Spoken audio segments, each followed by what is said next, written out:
현재 시각 2시 44분 지나고 있습니다. 오늘 코스피 시장 안에서는 기관의 매수가 눈에 띄고요. 코스닥에서는 외국인이 나홀로 매수를 보이면서 시장을 이끌어주고 있어요. 코스닥 1% 가깝게 올라가고 있는 가운데 외국인이 644억 원의 매수 우위를 나타내고 있습니다. 그럼 오늘 이 시장의 핵심은 무엇일지 김민수 대표, 이상엽 이사와 함께 정리해 볼게요. 어서 오세요. 안녕하세요. 네, 얼을 좀 축축 처질 수 있는데 레몬으로 상큼하게 한번 시작해 보겠습니다. 준비되셨나요? 네. 네, 첫 번째 특징주. 네. 대답하셔야죠. 네. 첫 번째 특징주 만나보시죠.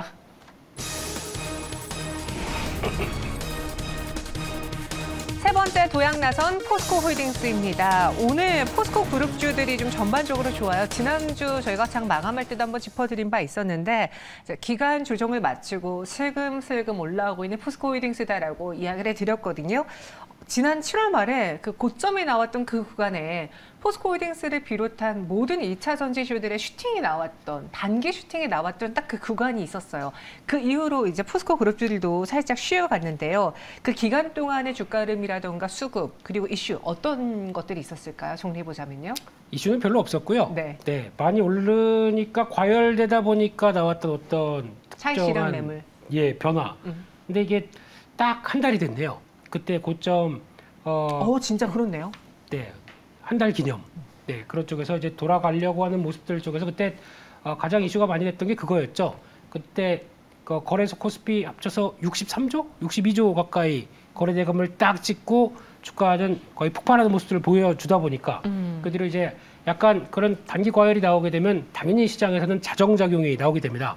그런 관점에서 약간 기간 조정, 특히 그때 고점이 뭐 70만 원대 이상은 요거는 뭐 나중엔 갈 수 있겠지만 지금은 좀 오버했다라는 반응들 쪽에서 주가가 좀 다시 어느 정도 과열을 좀 시키는 모습들이고요.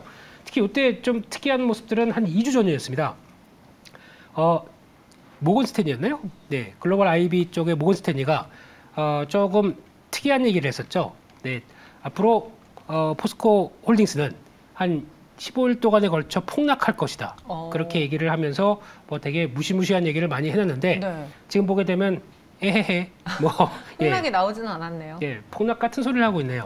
어디 그냥 하여튼 그런 쪽에서 본인들이 맞춘 포지션에 따라서 주가가 그렇게 가길 바라는 쪽의 리포트일지 모르겠지만 그런 언급 자체도 한다는 거는 아직 기업에 대한 내용들의 이해도가 많이 떨어지지 않나라는 쪽에서 입을 함부로 돌리면 큰일 나죠. 네, 그런 쪽에서 아무래도 지금 나오고 있는 상황들은 이제 처음에는 에코프로가 좀 견조하게 움직임이 나오다 보니까 그에 걸맞게 어느 정도 수직 계열화가 잘 된 업체들에 대한 변화들은 당연히 기간 조정 마치게 되면 레벨업은 서서히 시도하겠다라는 쪽인데 지금 약간 기술적 분석까지 겸하게 되면 지금 자리가 일단 밀리는 자리가 아니죠. 특히 이제 중요한 단기 동평균선 옆으로 횡보하면서 어느 정도 맞춰갔다 그러면 일단 못해도 위쪽으로 시도가 나오는 자리입니다. 그런 쪽에서 직전 고점대라고 보여지는 한 60만 원대가 단기 박스권 저항인데 그쪽을 이제 돌파하느냐 마느냐에 따라서 조금 분위기는 바뀔 수 있어도 근데 아쉬운 거는 지금 거래량이 생각보다 그렇게 강하지 않습니다. 이게 지금 거래까지 받쳐주면서 나왔다라고 하게 되면 조금 더 힘을 낼 텐데 아직까지는 일단 박스권 안쪽에서 일단 멈칫하겠구나라는 쪽으로 그렇게 되면은 또 한 번 롤링을 한번 더 탈 수가 있겠죠. 그럴 가능성이 있든가 아니면 재차 안착해서 거래 증가와 함께 탄력을 보이든가라는 쪽인데 어느 쪽이든 상관없습니다. 왜냐하면 일단 가치가 비싸지 않다는 거는 누구나 다 알기 때문에 시간의 문제지. 그걸 또 시간을 되돌리려고 해서 그를 역행하는 거는 별로 안 좋을 수가 있기 때문에 역시나 이번에 시도했다가 혹시나 만약에 좀 지난번에 조금 단가가 마음에 안 드는데 그렇게 되면 약간 비중 조정을 했다가 또다시 또 노려보는 것도 괜찮지 않나 싶긴 한데 그래도 여전히 모습은 나쁘지 않다 이렇게 봐야 될 것 같습니다. 포스코홀딩스 어느 정도 기간 조정을 거치고서는 다시 지지력을 확인한 구간이었습니다. 딱 한 달여 기간이 걸쳐졌는데 그 기간 동안 이제 포스코홀딩스의 경우에도 여러 가지 뉴스들이 나왔어요. 물론 새로 나온 뉴스라기보다는 기존에 있었던 이 성장성에 대한 의지를 확인하는 그런 뉴스랄까요? 이번에 한 증권사에서는요. 포스코홀딩스 2차 전지 소재 사업으로 세 번째 도약에 맞이했다라는 평가를 내놓았는데 어떤 이유 때문에 이렇게 평가를 했을까요? 네, 이제 세 번째 도약이니까 이거를 빗대서 이제 이제 광양제철소가 이제 성장하면서 그게 그때 당시에 이제 두 번째 도약이다라고 얘기를 하면서 그때 당시에 한 순이익이 무려 한 22.2배, 그래서 20배 넘게 성장을 했다. 그래서 그때도 뭐 집중 투자부터 해서 이제 큰 변화가 이번에 시작됐다라고 이제 보면서 이제 중장기 관점에서 이제 목표가를 내놓은 것 같고요. 그리고 이제 90만 원이라는 목표가는 12개월 예상 PBR 1배 수준에다가 이제 주당 리튬 가치를 한 20만 원 이제 측정을 했는데 요 리튬 가치라는 거는 참 이게 이렇게 전망하는 건 참 어려운 것 같아요. 그렇죠. 가격이니까요. 또. 네, 그래서 오늘도 보면은 그 이제 뭐 SNE 리서치에서 배터리 리튬 보고서가 오늘 나왔는데 보면은 탄산 리튬 가격이 2028년까지 공급 과잉으로 인해서 그러니까 수요도 증가하는데 공급이 좀 더 많을 거다. 그래서 좀 장기적으로 하향 안정화될 거다라는 이제 보고서도 나왔고 그래서 결국에는 뭐 그때그때에 따라서 조금씩 이제 뭐 변동은 있을 수 있는데 중요한 거는 이제 리튬 광물 쪽 관련돼서는 이제 마진이 이제 상대적으로 높은 이제 글로벌 업체가 좀 경쟁해서 살아남을 거다라는 거는 그 누구도 뭐 이견을 제시할 수 없을 것 같고요. 그래서 리튬도 참 중요하다라는 거. 네, 뭐 그것도 뭐 주목해봐야 될 것 같습니다. 맞아요. 이 리튬 가격에 따라서 추후에 포스코홀딩스를 그 예상할 수 있는 실적이라고 해야 되나요? 가치 평가가 좀 달라질 수 있긴 한데 이건 좀 변수긴 한데 그래도 리튬이다 여러 가지 광물이다 봤을 때 포스코홀딩스에 대한 가치는 지금보다는 더 높게 줘야 된다라는 게 많은 분들의 의견입니다. 그런데 보면요 주가로만 봤을 때 포스코홀딩스보다 더 뜨거운 그룹주들이 있어요. 네. 지난번에 제가 다뤘던 포스코 DX도 그렇고 포스코 인터내셔널은 오늘 또 많이 올라주고 있거든요. 오히려 그 포스코 홀딩스랑 포스코 퓨처엠보다도 더 많이 오르는 것 같은데 네. 이게 주가적인 측면에서 탄력도가 높아서 그런 거예요? 그만한 매력이 있는 거예요? 일단 포스코 DX 관련돼서는 사과의 말씀을 드려야 될 것 같습니다.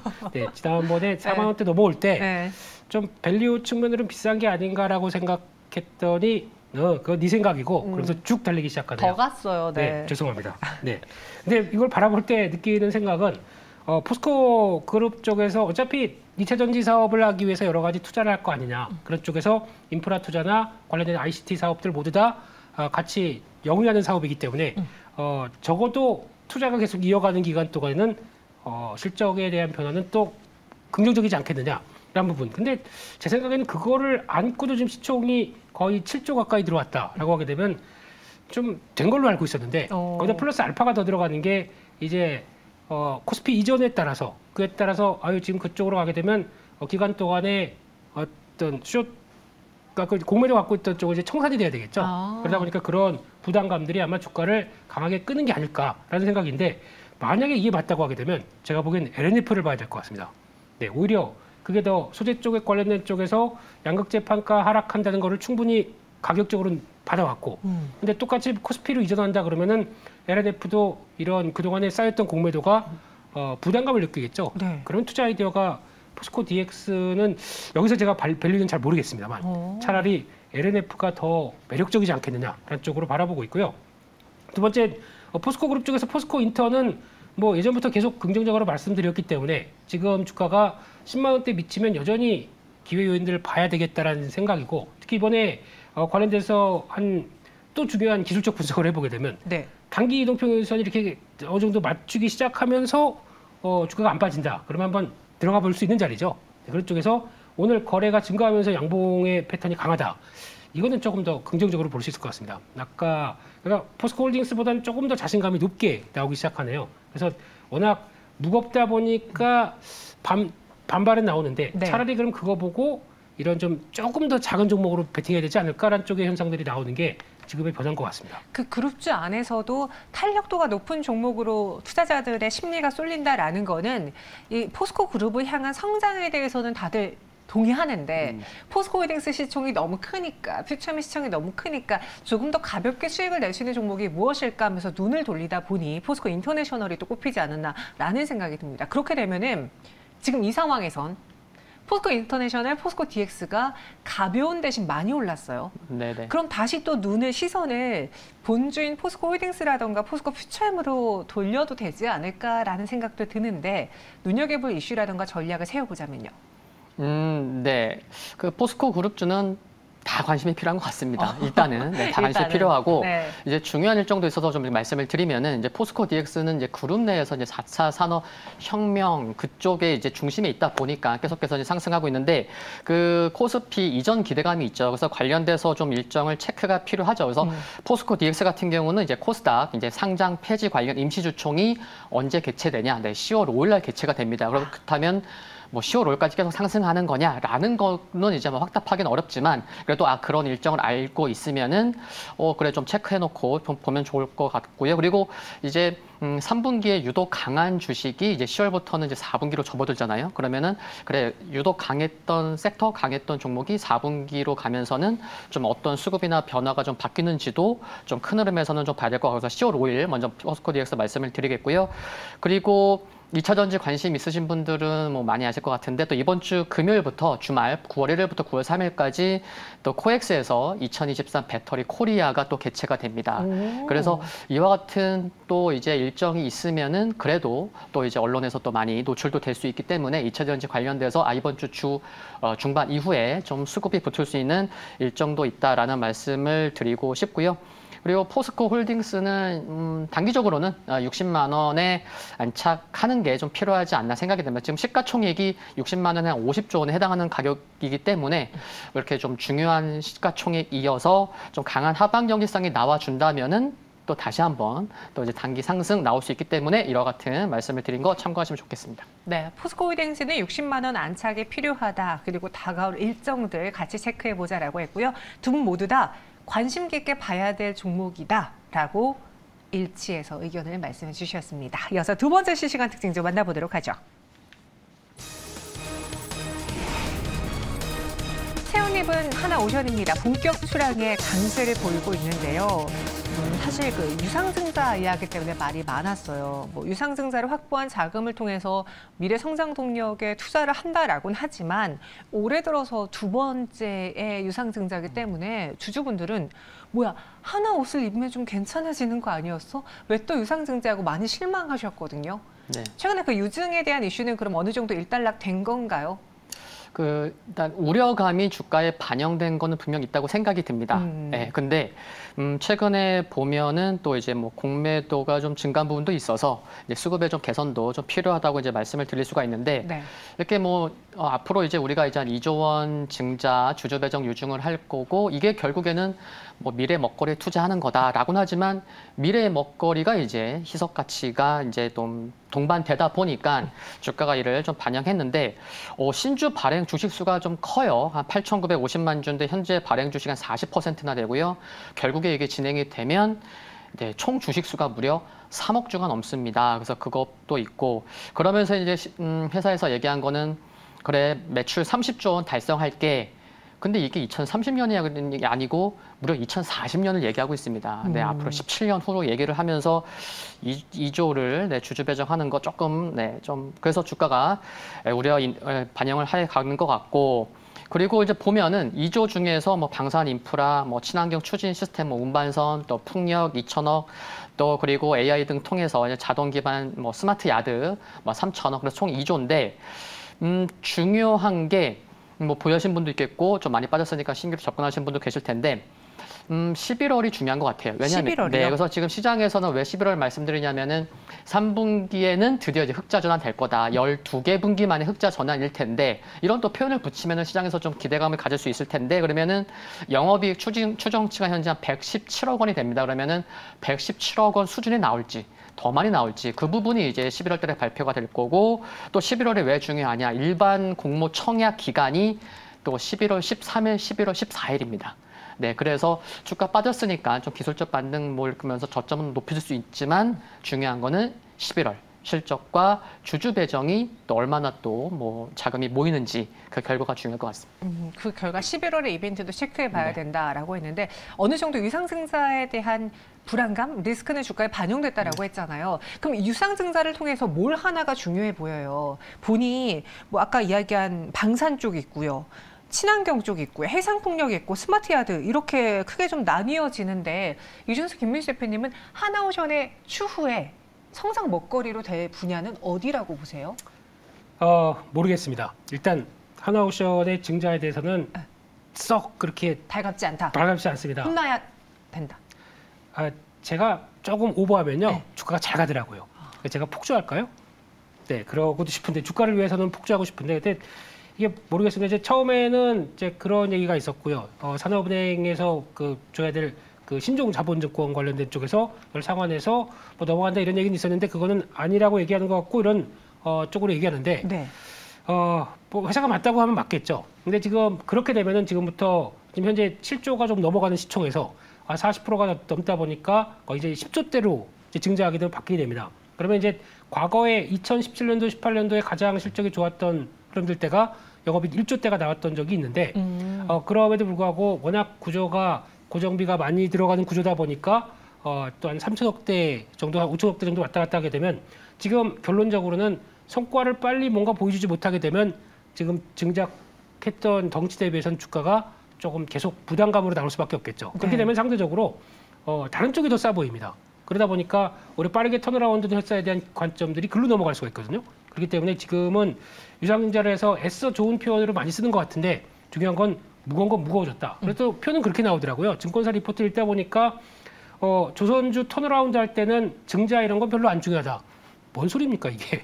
결국에는 다 주주들의 돈을 각출해서 갔는데 그렇죠. 뭐가 안 중요합니까? 그래서 뭐 PBR적으로 우선 접근해야 된다. 아니 그에 대해서 희석 가치가 딱 됐는데 PBR이 낮다고 해서 그걸 투자해야 된다. 이거는 말이 안 되는 것 같고요. 이미 보유하신 분들의 경우에는 네. 유상증자 패를 받았는데 그죠? 그러니까요. 그러니까 그냥 뭐 애써 뭐 좋은 걸 표현하려고 하는 이런 시각밖에 없어서 일단 결론적으로는 지금 일단 가격대가 저항입니다.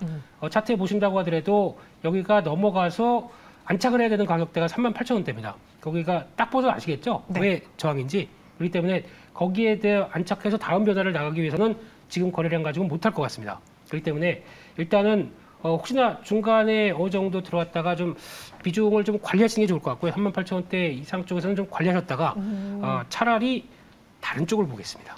다른 쪽을 보겠다. 네. 이 하나오션의 경우에는 현재 유상증자로 인한 주가 리스크가 어느 정도 반영이 됐는데 그럼에도 불구하고 이걸 완벽하게 턴어라운드 하기 위해서는 매물벽을 강하게 뚫어내는 그 힘이 필요하다. 근데 그 지금 힘이 부족해 보인다. 그렇게 나는 다른 쪽으로 시선을 돌려보겠다라고 했거든요. 혹시 그 시선을 돌릴 만한 곳이 요즘 말이 많은 그 해상풍력 쪽인가요? 네, 해상풍력도 이게 또 독이 될지 돈이 될지는 좀 봐야 됩니다. 네.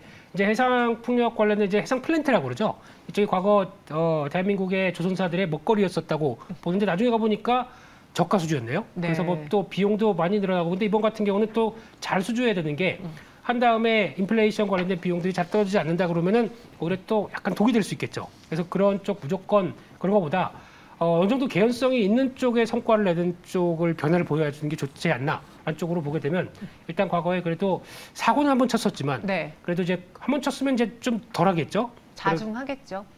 네, 그렇게 권고 드리는 겁니까? 네. 네, 그래서 삼성중공업이 조금 더 낫지 않나 라는 쪽으로 바라보고 있고 또 조선기자재와 풍력 쪽이 콜라보가 딱 맞춰져서 움직이는 회사 또 게다가 원자력까지 돼 있습니다.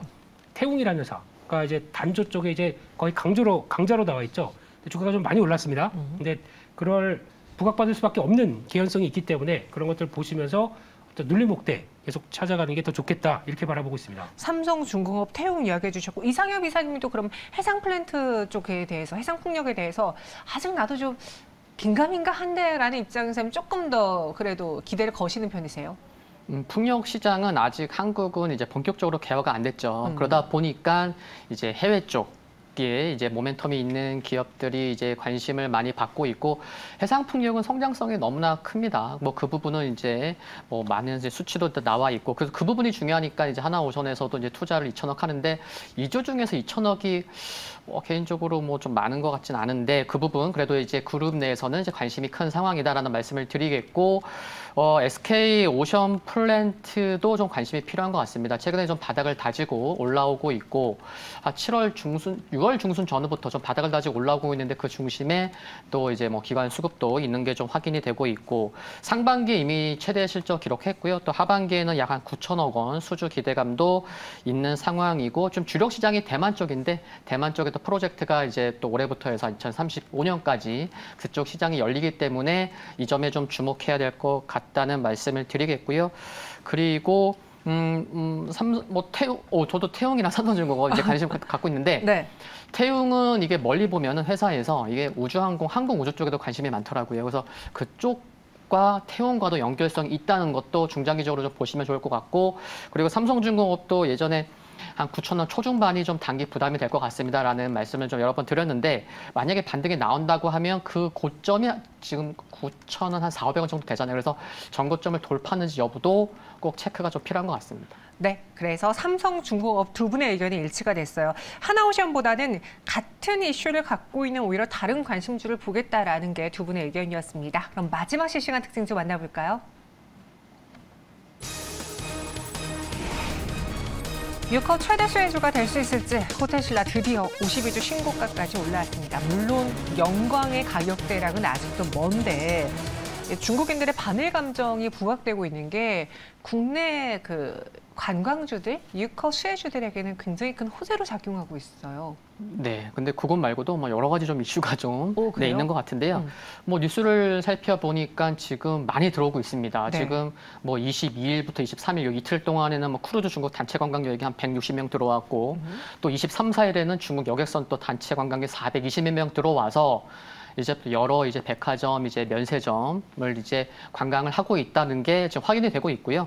그리고 이제 단체 관광객 같은 경우는 상대적으로 20, 30대보다는 40, 50대 분들이 좀 많고, 또 단체 관광이니까 그런 코스가 있는 거죠. 그러다 보면 항상 꼭 끼어 있는 게 이제 면세점 투어. 맞아요. 네, 그래서 이제 면세 업계에도 그래, 개인 관광보다는 이제 단체 관광객 객단가가 높은데 그 수치가 한 600에서 700달러 수준이 된다. 그래서 좀 기대감이 큰 거고, 이제 말씀해 주신 게 좀 일본에서 이제 후쿠시마 이제 오염수 방출로 인해서 이제 그쪽에서 실질적으로 뭐 이제 예약을 한 것도 좀 취소가 되고 있고, 예약하는 그런 속도도 감소가 되고 있고, 그러니까 일반적인 관광하려는 사람들도 좀 이렇게 주저주저 하고 있는데 업계에서 일본 가세요 마케팅을 강하게 할 수가 없겠죠. 네. 네, 그래서 이런 것들이 좀 한국으로의 좀 눈을 뭐 돌릴 수 있는 그런 부분도 기대감이 있는데, 그런 수치는 또 10월 또 이제 뭐 9월 말 10월 초 지나면은 또 확인이 될 수 있지 않을까 생각이 들고요.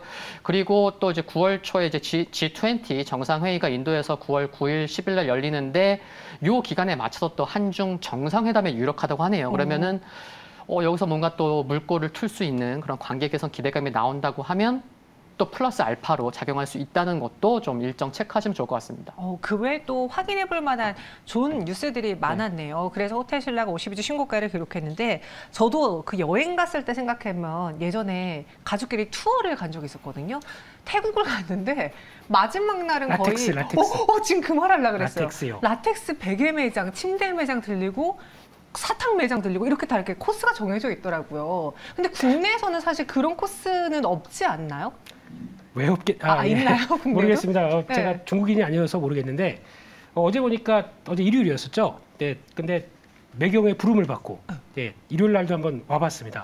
온 김에 부르면 와야죠. 네. 예, 그런데 와봐서 깜짝 놀란 게 그 일요일 날 그 시간인데 저 앞에 그 관광지가 버스, 있죠. 네, 와 엄청 많이 와 있더라고요. 오전이었다고. 네. 네, 그걸 보고 진짜 달라졌구나. 달라졌구나라는 네. 생각이 들어서, 또 이제 그러면 더 달라지겠구나, 중추절이 있게 되면 더 달라지겠구나라는 생각이 들어서 준비를 해야지 하는데 다 올라갔네요. 네. 그럼 지금 따라가긴 좀 늦었어요, 호텔신라?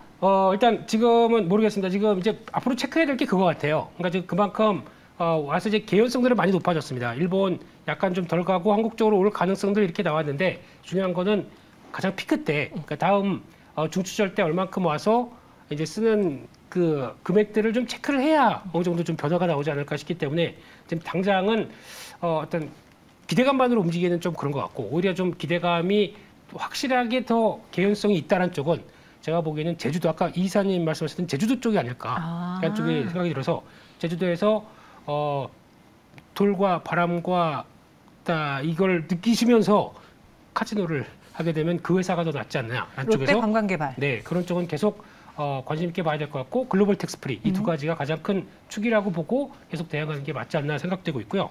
그런 쪽에서 면세점 쪽은 일단 조금 좀 확인해 보자 할 쪽인데, 필요하다. 네, 근데 또 신고가 나다 보니까 또 매물도 나오는 경향도 있겠죠. 근데 그런 쪽에서 오히려 어느 정도 좀 성과가 나올 수 있는 개연성이 높은 쪽, 그쪽을 보고 아예 숫자까지도 확인해보자. 이렇게 봐야 될 것 같습니다. 롯데관광개발과 글로벌텍스프리 오히려 면세점의 경우에는 조금 더 확인이 필요하기 때문에 현재 좀 따라 들어가기는 어려워 보인다라는 이야기였습니다. 증권가에서는 그래도 호텔신라를 지금 신세계 현대백화점과 놓고 봤을 때는 최선우주로 꼽아주는데 호텔신라가 조금 더 매력적인 건지 차트 보면서 이상현 비사님, 이 보유자분들을 위한 전략도 세워주시겠습니까? 네, 뭐 주봉이나 월봉을 보시면요, 일봉 말고 좀 중기적으로 좀 보면은 이게 95,000원에서 10만 원이라는 가격은 이게 중장기 매물대가 굉장히 두터운 가격대입니다. 그래서 오늘 고점도 94,000원 찍고 조금 이제 뭐 주춤하는 것 같은데, 그래서 요 두터운 매물대를 돌파하는 게 필요하다. 그러면 지금 접근한다고 하면은